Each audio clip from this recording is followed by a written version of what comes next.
Bismillah. Assalamualaikum warahmatullahi wabarakatuh. Alhamdulillahi haqqa hamdi nahmaduhu wa nasta'inuhu wa nastaghfiruh wa na'udzu billahi min syururi anfusina wa min sayyiati a'malina may yahdihillahu fala mudilla lahu wa may yudlilhu fala hadiyalah. Asyhadu alla ilaha illallah wa asyhadu anna Muhammadan abduhu wa rasuluh. Allahumma shalli ala Muhammad wa ala ali Muhammad. Bapak Ibu sedaya berbahagia sekali, alhamdulillah saged kepanggih malih, masya Allah. Ini lebih semangat nih suaranya. Saya nggak keras tapi terdengarnya lebih keras, masya Allah. Jadi nanti yang jadi imam besok waktu Ramadan insya Allah ringan, buatan kudu ngeden-ngeden, insya Allah, masya Allah. Ini pembicaraan lama saya dengan Pak Andri sebenarnya. Problem masjid di mana-mana itu persoalan audio. Kalau audionya bagus, insya Allah sangat membantu, masya Allah. Hari ini sudah mulai diwujudkan, alhamdulillah. Nah, Bapak Ibu sedaya, kita masih di fikih praktis Ramadan, insya Allah, karena kita sudah di bibir Ramadan. Kemarin kita sudah belajar tentang 4 bekal yang disampaikan oleh Ustadz Ibnu Sutopo di dalam kitabnya, yaitu kitab fikih praktis Ramadan. Insya Allah kita sudah jabarkan beberapa hal, dan malam hari ini saya ingin lebih menekankan ke persoalan bekal yang ketiga, yaitu bekal menjaga hati, Bapak Ibu sedaya. Bekal menjaga hati. Karena ini penting, saya ulang sekali lagi nih, saya ulang-ulang untuk bagian ini, Bapak Ibu sedaya. Jenengan ingat-ingat surah Al-Kahfi ayat 110. Ini hampir setiap minggu saya ulang karena ini pokok dari persoalan ibadah kita. Nggih menika faman kana yarju liqa'a rabbih falyamal amalan sholihan wa la yusyrik bi ibadati rabbih ahada.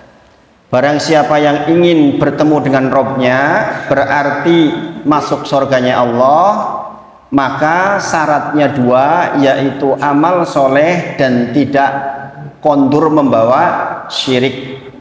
Kemudian kita juga sudah belajar amal soleh syaratnya juga 2, yaitu apa? Ikhlas karena Allah, dan satunya adalah mutabaah.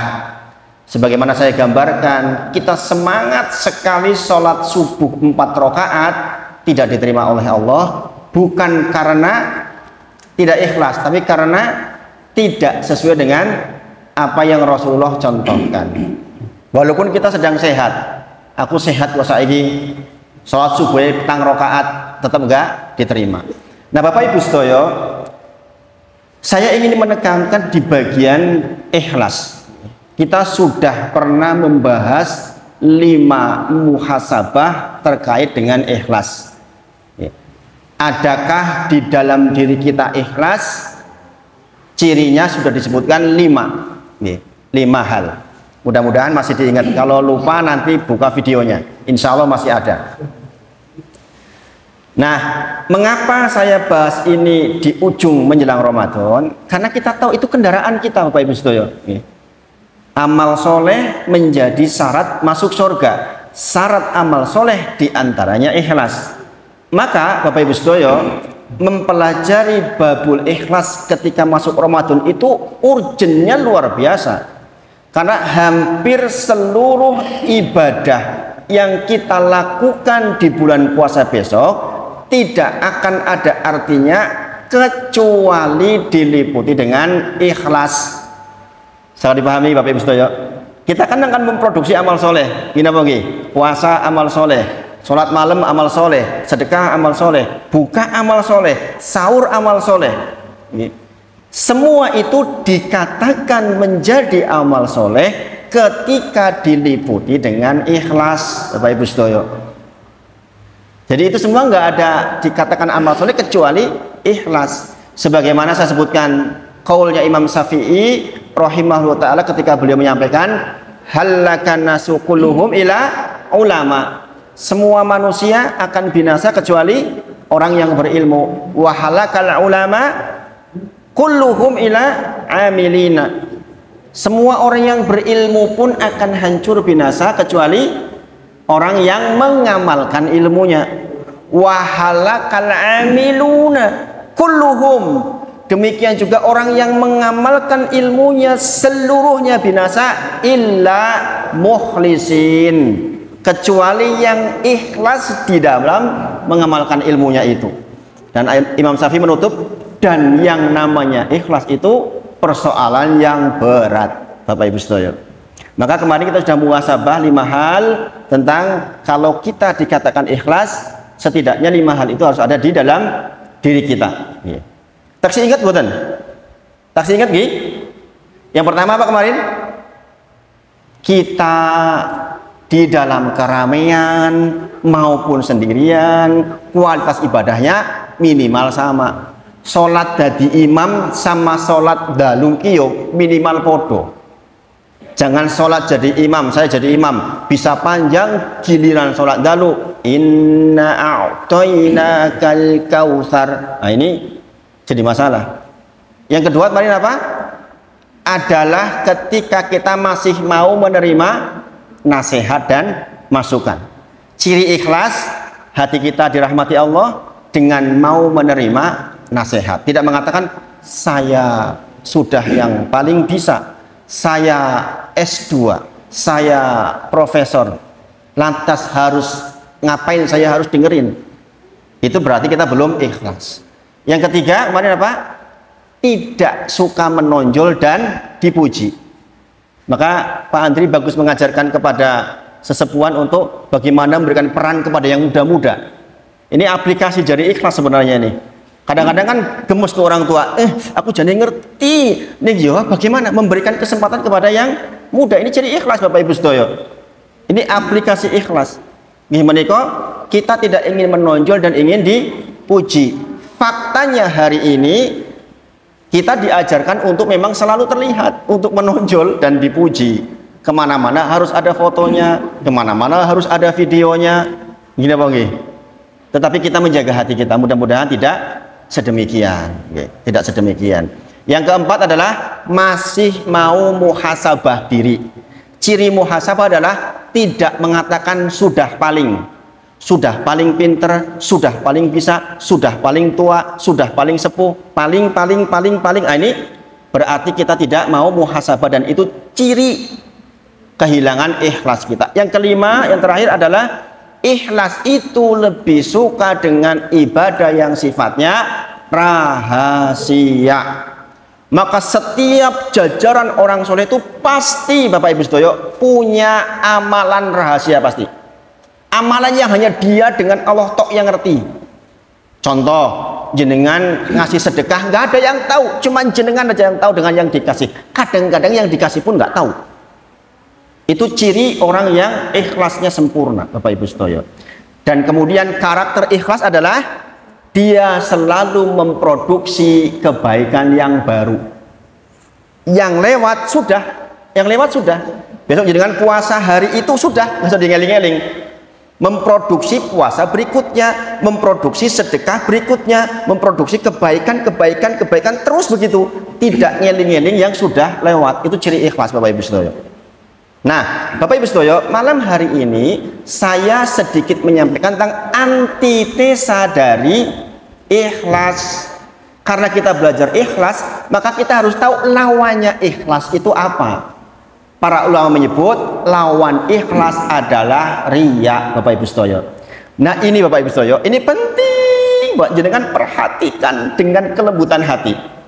Jenengan perhatikan dengan kelembutan hati yang terbuka. Kalau jenengan dapat ini nih Bapak Ibu sedaya, saya yakin puasa panjenengan semua akan berkualitas.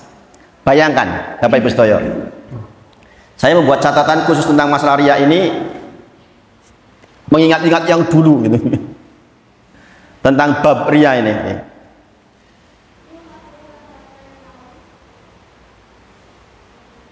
Rasul menyebutkan akfa min dabibin namli. Bapak Ibu sedaya yang hadir malam hari ini, ibu-ibu, bapak-bapak, adakah di ruangan ini yang bisa mendengar suara dari kaki semut yang bergerak di atas batu hitam di malam gelap gulita. Kita jelas mendengar boten? Boten nggih? Kata Rasulullah, riya itu lebih lembut dari itu. Bayangin, riya itu meliputi hati kita lebih samar dari gerakan semut di tengah malam itu. Masya Allah, Bapak Ibu sedoyo, kalau kita nggak hati-hati, kita itu kemakan tuh dengan riya. Karena Pak, lebih samar dari gerakan semut di malam hari, di tengah malam, di atas batu hitam. Subhanallah, subhanallah. Ya. Jadi Bapak Ibu sedoyo, saya bacakan satu hadis nih. Kharaja alaina, Rasulullah datang. Kharaja alaina, datang kepada kami Rasulullah Muhammad sallallahu alaihi wasallam. Kemudian natadzakkaru Masihad Dajjal. Pada waktu itu kami sedang ngobrolin tentang fitnahnya Dajjal. Pada waktu itu orang-orang sedang ngobrolin tentang fitnah Dajjal. Nah kemudian faqala, kemudian Rasulullah ngendika, ala ukhbirukum, maukah ku kabarkan kepada kalian, bima huwa akhwafu alaikum indi minal masihi dajjal. Kata Rasulullah, adakah kau ingin ku beritahukan tentang sesuatu yang lebih aku takutkan, yang lebih aku khawatirkan dibandingkan fitnah dajjal kepada kalian para sahabat? Maka kemudian para sahabat menjawab, qalu qulna bala, tentu saja ya Rasulullah, tentu saja ya Rasulullah. Maka kemudian Rasulullah bersabda, faqala asyirkul khafi, itu adalah syirik khafi, syirik kecil, Bapak Ibu sekalian. Kemudian Rasulullah memberikan contoh. Rasulullah SAW memberikan contoh. Apa asyirkul khafi, syirik kecil itu? Adalah ayyakuma rajulu yusolli, di antara panjenengan berdiri untuk sholat. Rasulullah mencontohkan ini, di antara panjenengan berdiri untuk sholat. Ya dicontohkan apa? Sholat, salah satu ibadah terbesar kita. Kemudian fayuzayyinu sholatuhu, kemudian dia membaguskan sholatnya, mengindahkan sholatnya, lima yaro min nadori rojuli, karena dia tahu, karena dia ingin dilihat oleh orang-orang di sekitarnya. Bapak Ibu sekalian, coba kita coba koreksi. Pas kita sholat, pas kita ngimam, agak berasa itu enggak? Kata Rasulullah, seseorang berdiri di dalam sholatnya, kemudian dia membaguskan sholatnya karena dia tahu sedang dilihat oleh orang-orang. Bapak Ibu sekalian nih, yang perhatikan lembutnya yang namanya asyirkul khafi. Rasul menyebut asyirkul khafi adalah riya. Keadaan di mana kita tidak mengharap Allah total, ada harapan di hati selain Allah tuh. Makanya Bapak Ibu sedoyo, puasa itu Masya Allah, Bapak Ibu sedoyo, di antara keutamaan puasa yang ketiga, di antara keutamaan puasa yang ketiga adalah puasa itu miliknya Allah. Bapak Ibu sedoyo, puasa itu miliknya Allah Subhanahu wa ta'ala. Kenapa? Imam Bukhari di dalam sahihnya, Nabi bersabda, Allah berfirman. Nabi bersabda, Allah berfirman. Berarti hadis apa itu? Hadis qudsi. Firman Allah yang tidak ditulis dalam Al-Quran, diucapkan lewat lisan Nabi. Maka dikatakan hadis qudsi. Kullu amali ibni Adam lahu, kata Rasulullah, kata Allah, semua amalan Bani Adam lahu, untuk dia, sholatnya, puasanya, sedekahnya, kemudian berbuat baik sama istri, berbuat baik dengan tetangga, lahu, kata Allah. Maksudnya lahu apa? Langsung dibalas tuh sama Allah dengan jumlah-jumlah tertentu. Nanti saya sebutkan. Kemudian illa siyam, kecuali puasa. Kata Allah, fa innahu li, puasa itu miliku, wa ana ajzi bihi, dan saya sendiri yang akan kasih pahalanya. Masya Allah Bapak Ibu Saudara, ini keunggulan puasa itu begitu. Semua amal Bani Adam itu lahu, untuk kita, dikembalikan ke kita. Illa syiyam, kecuali puasa. Fa innahu li, itu untukku, kata Allah.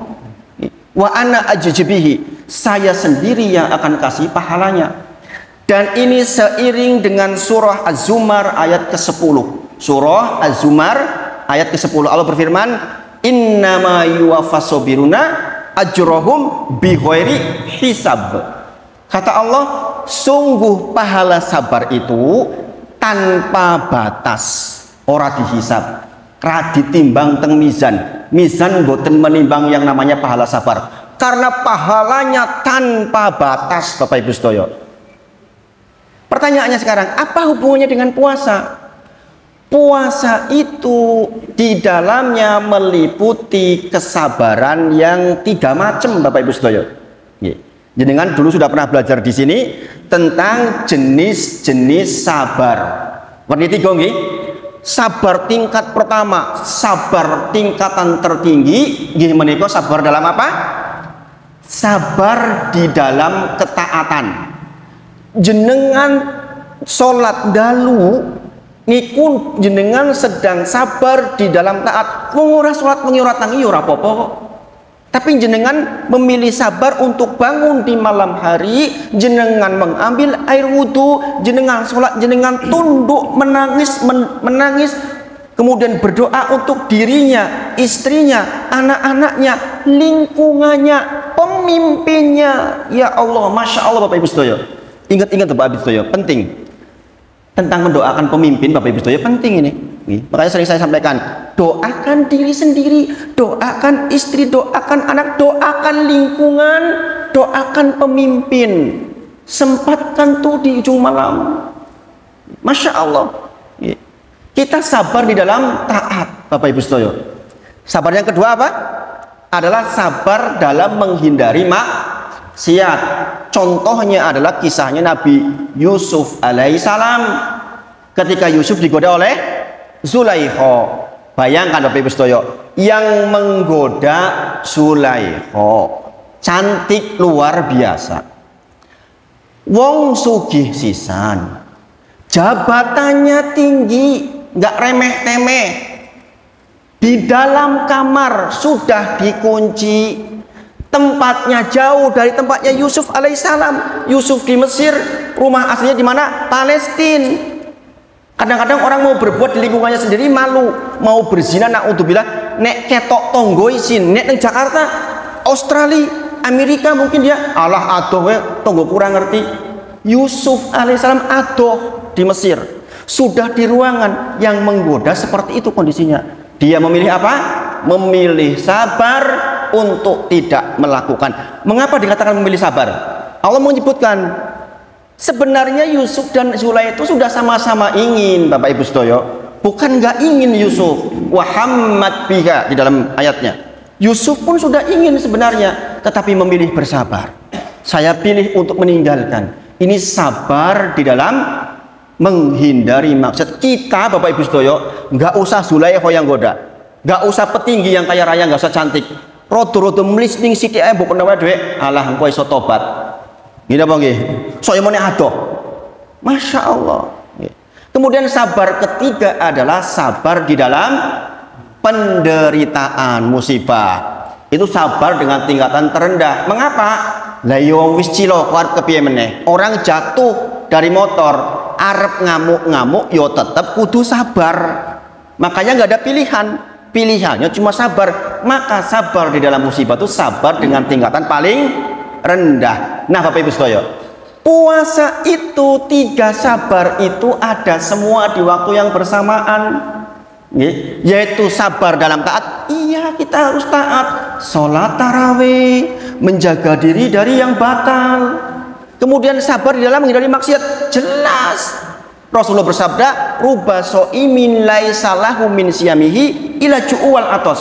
Banyak orang puasa nggak dapat apa-apa dari puasanya kecuali lapar dan dahaga. Mengapa? Karena dia nggak menghindari yang maksiat, nggak sabar. Yang kedua, yang ketiga, penderitaan. Iya Bapak Ibu Sedoyo, saya dulu mahasiswa puasanya Daud, mahasiswa puasa saya Daud sampai kurus, sehari puasa sehari enggak, sehari puasa sehari enggak, begitu masuk 40 tahun, subhanallah, Senin Kemisnya mengep-mengep. Gini apa nggih?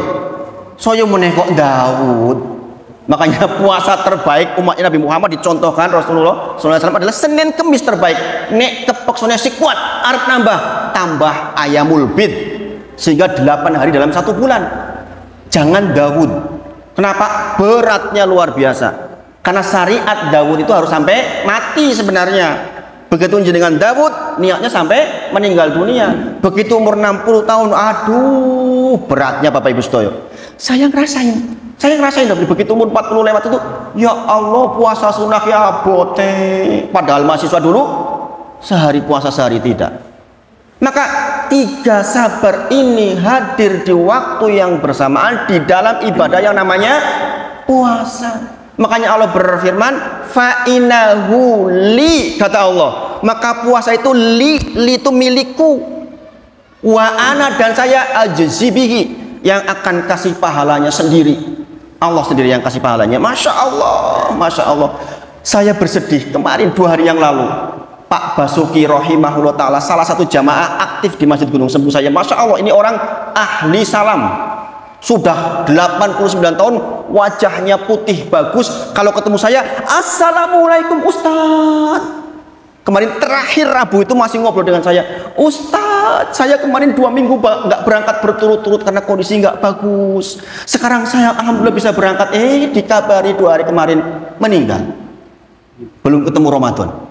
Kita nggak tahu Bapak Ibu Sedoyo. Maka kita berdoa, Allahumma ahillahu alaina bil yumni wal iman wassalamati wal islam robi wa rubukallah, agar kita disampaikan bulan Ramadan Bapak Ibu Sedoyo.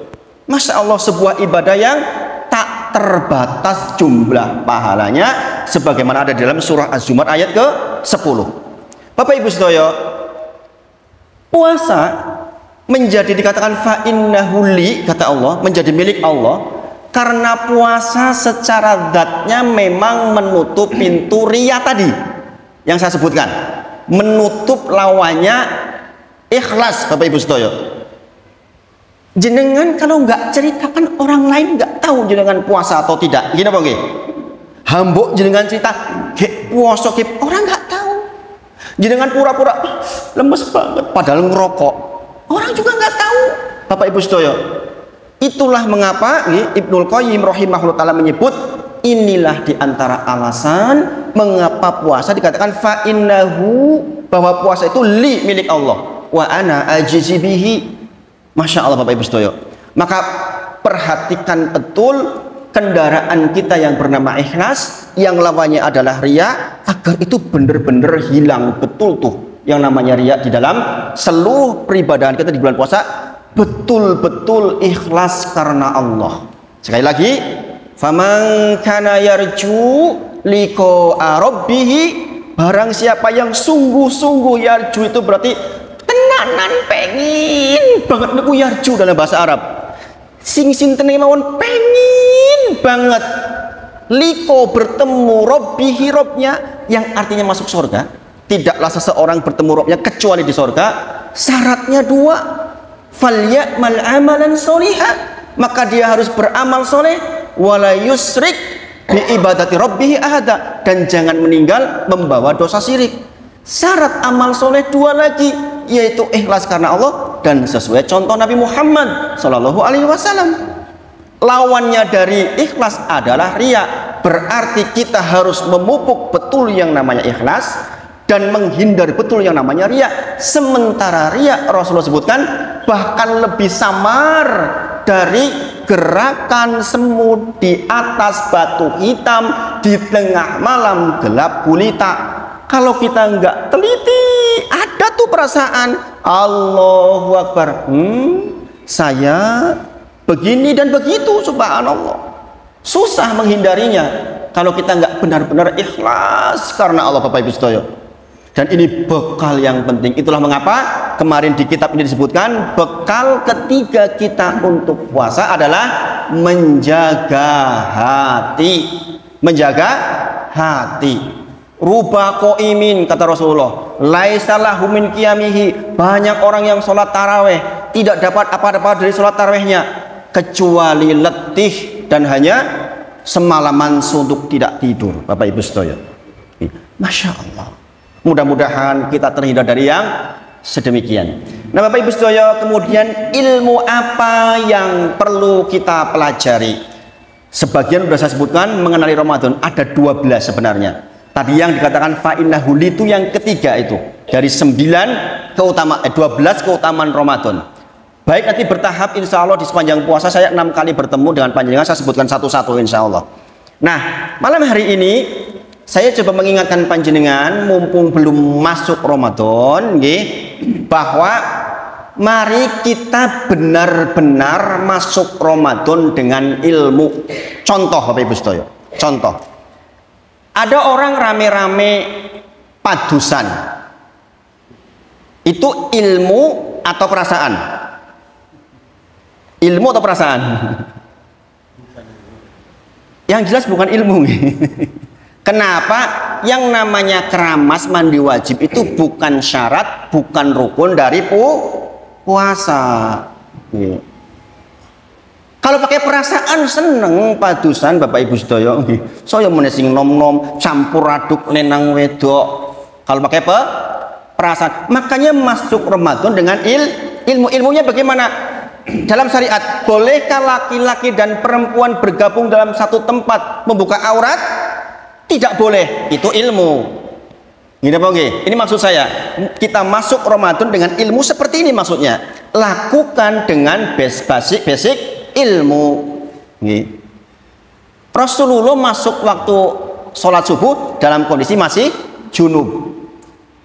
Dalam kondisi masih junub. Rasulullah berhubungan sama salah satu istrinya, kemudian masuk waktu subuh dalam kondisi junub.